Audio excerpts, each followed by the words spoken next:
This is my daughter Chloe. She's 8 years old, loves music, is a keen Billie Eilish fan, enjoys TV, movies and being silly.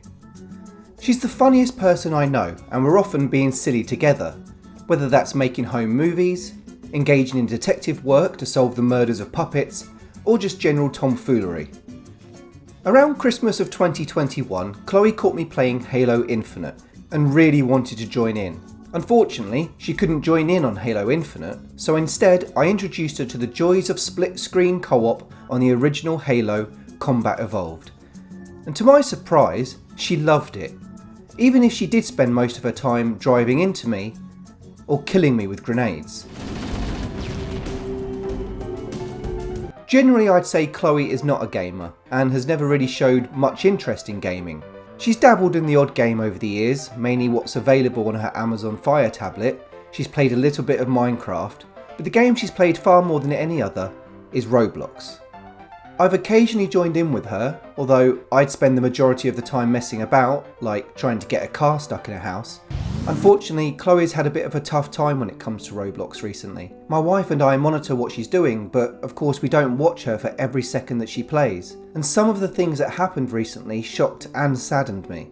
In one particular game mode on Roblox, you can attend a ball and vote for who has the best outfit, that sort of thing.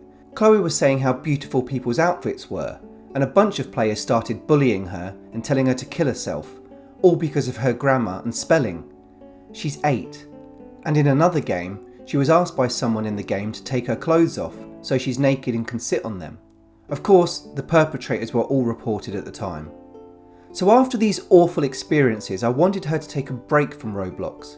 And instead I thought I would introduce Chloe to a combination of games I played whilst I was growing up, as well as some other popular titles that I was keen on her experiencing. So instead of being subjected to how unpleasant people can be, she would be subjected to some of the best experiences available from the vaults of gaming. I hoped Chloe would see that there's plenty of exciting experiences that can be had from a variety of games and genres. But it did come with many questions. Would she be able to pick up the controls? How will she fare with the difficulty? What does she think of the gameplay? How does she find the graphics? Will she ask for guidance or be able to pick up what to do without much support? Now, whilst this is just an informal experiment, I decided that I would try not to get involved too much and allow her to use her own curiosity and that wonderful brain of hers to figure things out for herself.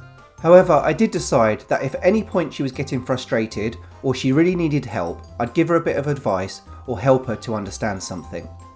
Also, I didn't want this to be an unpleasant experience for her, so whilst I'd encourage her to face a challenge, if she was completely done, I wasn't going to force her to play a game. Now, with all of that out of the way, what better game to introduce her to than Manhunt? Oh, don't worry, I'm just kidding. I decided to start off with a couple of platformers. I've watched many videos over the years explaining why the levels in Super Mario Bros. Are expertly designed, in a way that guides the players to exactly what's required of them. Chloe ran straight into a Goomba.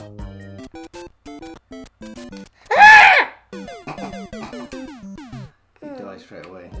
Fortunately, she was able to learn from her mistake and soon recognised what she needed to do. Although it didn't take her long to do her best video game journalist impression and get stuck behind a pipe.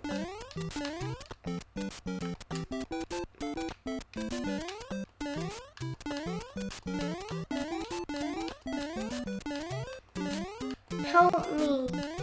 She didn't seem to come across any of these types of issues with Sonic the Hedgehog. She was jumping around with relative ease, collecting rings and taking out enemies with Sonic's trademark spin. I ended up giving her a little bit of guidance with Mario, telling her about the run button, and she managed to improve the more that she played. Despite this, Chloe never actually made it to the end of the first level, although she does offer up this consideration. Dad? Yeah? That thing looks like Billie Eilish because she has that man, but it's green, but the man's supposed to be green and the background's supposed to be black. So I put it to all of you. What do you think? Can you spot the difference? While she didn't get to the end of the first level on Super Mario Bros., she did make it on Sonic the Hedgehog. Although one thing I noticed was she had no idea about collecting the giant ring at the end of the level. As a result, she still has no idea about the bonus stage. I'm not sure if she was better at Sonic because it's easier, or if she's picked up certain skills from her short period of time playing Mario, but she did state that she preferred Sonic, which I know might be sacrilegious to many, but from her perspective, it's easier and faster. Which got me thinking, when it comes to games, she's not really looking for much of a challenge. Additionally, I'll be honest and say, I probably felt the same as a kid too.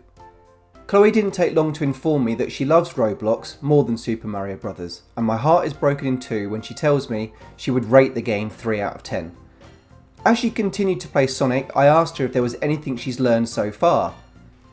That it always needs bad guys in it. Which I thought was an interesting insight from her experiences so far. Sonic the Hedgehog received 7 out of 10, and after a couple of platformers, I thought it was time to introduce her to something different.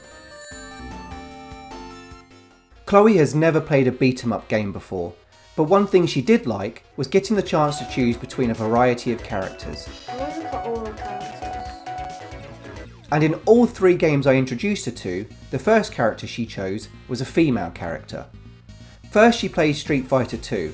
I didn't tell her what she needed to do, but as soon as the round started, she starts kicking and can tell that she's got to fight her opponent in order to win. Although it doesn't take her long to complain that her opponent has an unfair advantage. How does he have powers and I don't? Chloe immediately struggled with Street Fighter 2, and also didn't appreciate the showboating of her opponent. Oh, you got so close. Hey! Don't show off like that. In Tekken 3, however, she does incredible in her opening round, winning straight away, even if she did just spam the same move. This time she enjoys the showboating, finding it amusing that her character celebrates by flashing her knickers. Winning in Street Fighter 2 was much more of a struggle, where she got beaten numerous times. Eventually, she made it past her first opponent. Yay, I'm winning. So close. So close. Yeah, I win. But struggled from then on even more. It resulted in a much more frustrating experience for her. Whilst in Tekken 3, she managed to beat multiple opponents and even get a perfect victory against King. I asked Chloe about her tactics and she tells me she just presses anything. There's nothing that's told her she needs to learn combos or consider the timing of her attacks. Plus, she did exactly what I used to at her age. This might be a considerable reason why she much preferred the style of gameplay in Streets of Rage 2. In fact, she picked it up quite quickly, enjoying punching, kicking and suplexing her way past enemies with ease. Although she was surprised that her character doesn't respond when walking into a wall. She doesn't even realise she's walking into a wall. Chloe clearly enjoyed herself more the less punishing the game was. Even if the game is fair, she was less concerned about the challenge and more bothered by the experience. She breezed through many opponents with ease in Tekken 3, so it's not surprising that she was enjoying it more, and even started to add sound effects to her winning animation. I win, oh yeah. Chloe tried to come up with a new strategy in Street Fighter 2. Be someone bigger and stronger. In fact, she even picks the same character as her opponent, but ultimately it doesn't work and she continued to struggle and lose. For some reason, it was Streets of Rage 2 that gave Chloe a creative outlet she hadn't had in previous games, despite the restrictions of the game. Now, as a parent, I'm not sure if this is something I should be worried about, but upon finding a knife in the game, she became quite attached to it, referring to the knife as Mummy. Here's my knife! Yes, my mom!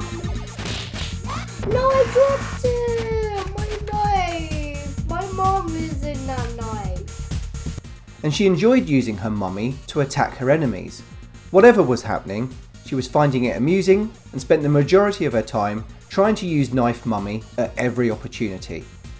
When Chloe said she had enough of Street Fighter 2, I said I'd show her how it's done, so she could see a real master at work, and then proceeded to do worse than she ever did. Street Fighter 2 got 1 out of 10, which it mainly got 1 point because she was able to copy what someone else looks like. Tekken 3 fared a bit better, scoring 8 out of 10, though mainly because she liked the celebrations and it was far easier to beat people up. Streets of Rage 2 scored the highest with 9 out of 10, but mainly because she could use a knife as her mama. Please don't keep up people.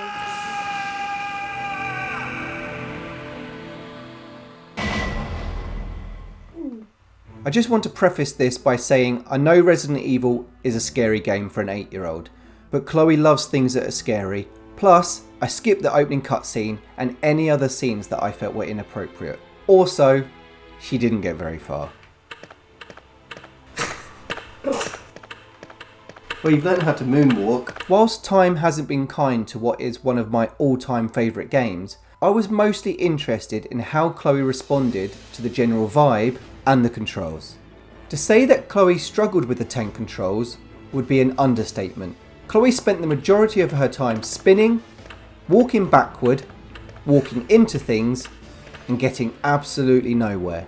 Eventually she managed to get to the scene with Barry, and I needed not to be concerned of Chloe being distressed by the pool of blood on the floor, because she spent the majority of her time spinning around on it and finding it funny.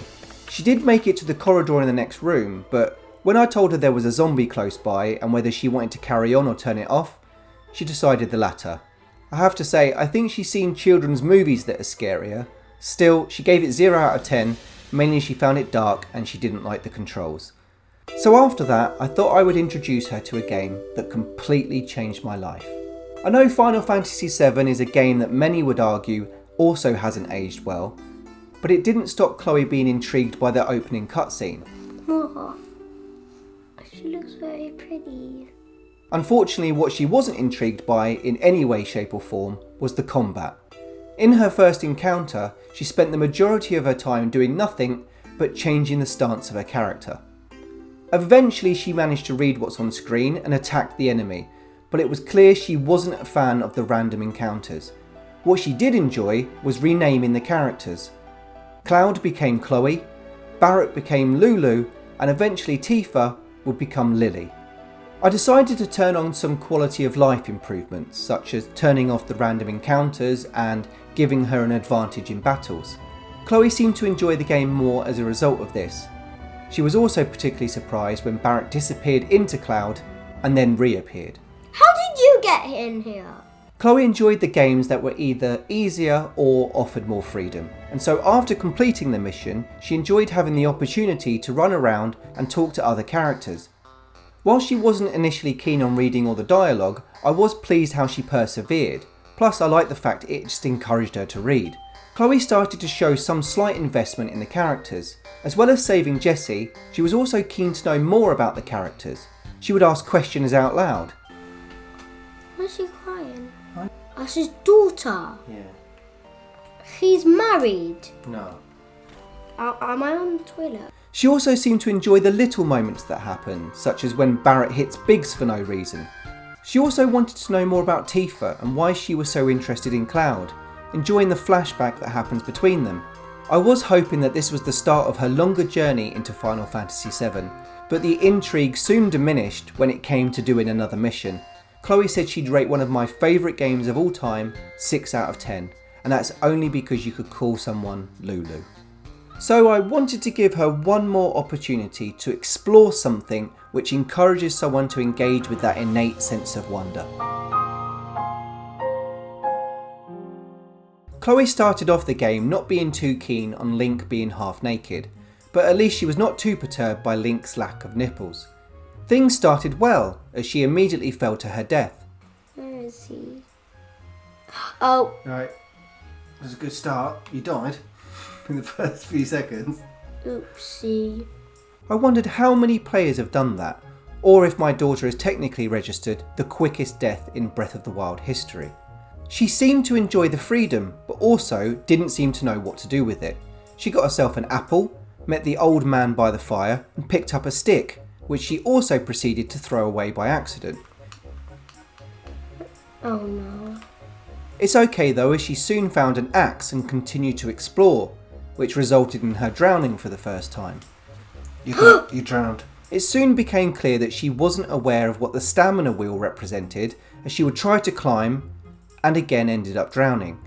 She found some enemies, and after not properly reading the controls earlier, instead of locking onto the enemies and attacking, she instead threw her axe, which broke instantly. This left her without a way of defending herself, and so her response soon became to run away. If things weren't already tough enough for Chloe, she soon died from the cold, although she had no idea why she was dying.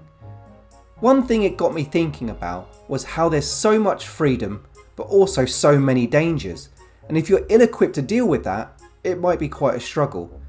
But despite the struggle and the multitude of environmental dangers, Chloe continued to explore and entered her first shrine. And I was impressed with how well she managed. Wait a minute. Haha. Huh? While she has tended to struggle with the controls, she was able to work out what she needed to do a lot quicker than I anticipated her to. In fact, it was the enemy in the first shrine that ended up being her biggest obstacle. She wanted to take it on but had no way of defending herself. While she had some great ideas of how to overcome the obstacle, the barrier wasn't the solution, but rather the execution. Eventually though, she managed it. And I have to say, her completing the shrine led to this guy being an incredibly proud dad. Chloe gave Breath of the Wild 8 out of 10. I think it's fair to say that we all underestimate the skills we've expertly acquired from playing video games for years. But Chloe surprised me with how quickly she often picks things up, considering she's not a gamer. Graphically, she never seemed too bothered by how things looked. It never seemed to deter her as much as I would have anticipated. But for the record, Breath of the Wild was the game she thought looked the best. And her second favourite visually, surprisingly, was Streets of Rage 2. As you'd probably expect, Chloe struggled when there was a lot to learn. In some games you can get away with it, as the controls are simple, or like in Tekken, pressing any button could still result in the desired outcome, but not necessarily result in becoming a better player. In Breath of the Wild, there certainly isn't any such luxury, and unless you're incredibly fortuitous, mashing buttons in a combat situation when you're under threat isn't very likely to fare very well. Competition isn't something that seemed to entice Chloe.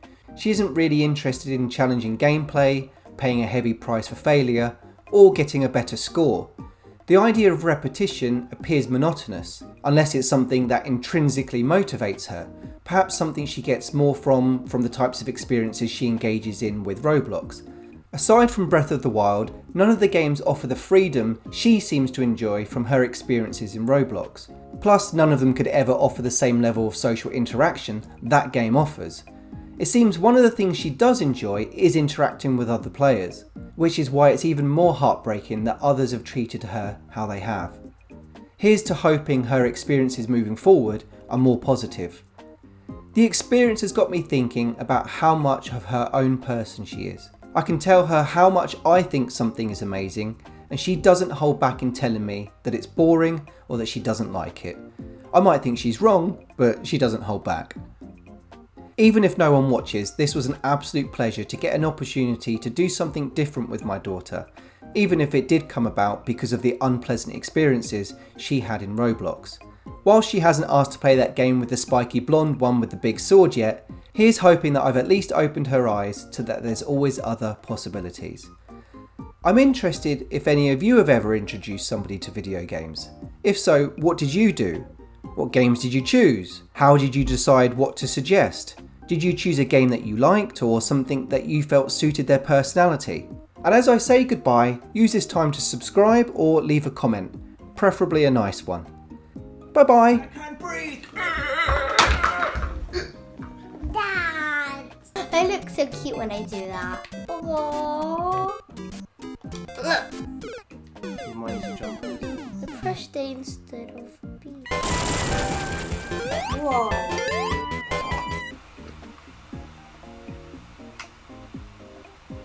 Yeah. That's probably a quick way down, but it also means your death. I love Roblox more than this.